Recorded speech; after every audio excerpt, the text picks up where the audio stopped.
Welcome to Hannity Colmes, getting right to our top story tonight, and it is more of Sean's exclusive interview with Senator McCain and Governor Palin. Take a look. Let me go back to the issue of Barack Obama and national defense. Iran, Cuba, Venezuela are tiny countries and not a serious threat. And he also said very specifically that he would cut tens of billions of dollars in defense spending, cut investments in missile defense, and slow the development of future combat systems. This is your area of expertise, Senator. Why would that not be a good plan? Well, again, I think that Senator Obama has had no experience with either national security nor the specifics of how we can best defend this nation and secure a better future for our children and grandchildren. And that, of course, means how we equip and how we train and how we have an overall strategy. I don't think Senator Obama knows much about our defense systems because he's never had any background on it. But more importantly, when he does not support the mission that General Petraeus outlined and that has succeeded and fails, fails to recognize that he was wrong when he opposed the surge, said it wouldn't work, it would lead to increase in ethnic violence, et cetera, et cetera.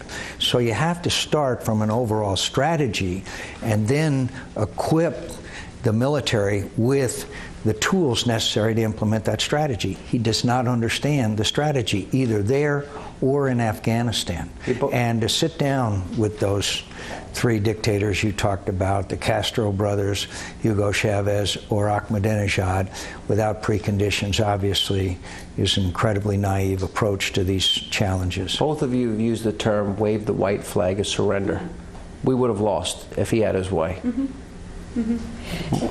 Barack Obama has not understood that, and I said this in my debate, you don't have to believe me, the hockey mom from Alaska, proclaiming that the war on terror, a central front there has been Iraq, but please believe General Petraeus, an American hero. Please, unfortunately, you got to believe even bin Laden, the terrorists who have claimed, too, that the war on terror, central front there has been Iraq. So to retreat from there and allow them to get back in there and build more strongholds is, I say, beyond naive, and that is what Barack Obama has chosen his position. You used the word dangerous in your debate. Yes. Beyond naive, beyond irresponsible, dangerous for the American people. Yes. So if he's elected president, he would be a dangerous president because of his that judgment. If we were to withdraw prematurely from Iraq, we put our country in danger.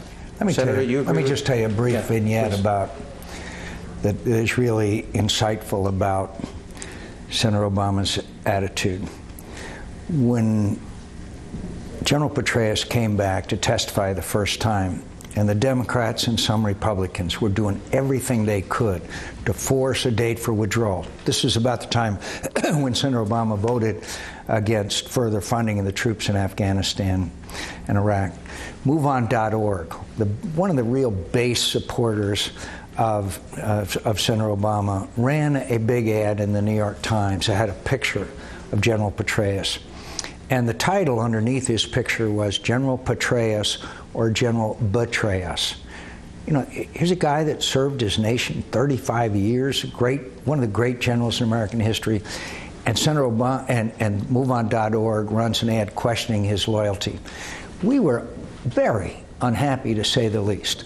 So we proposed a resolution on the floor of the Senate condemning that questioning of the loyalty and patriotism of a great American. Senator Obama was in the Democrat cloakroom. He refused to come out and vote.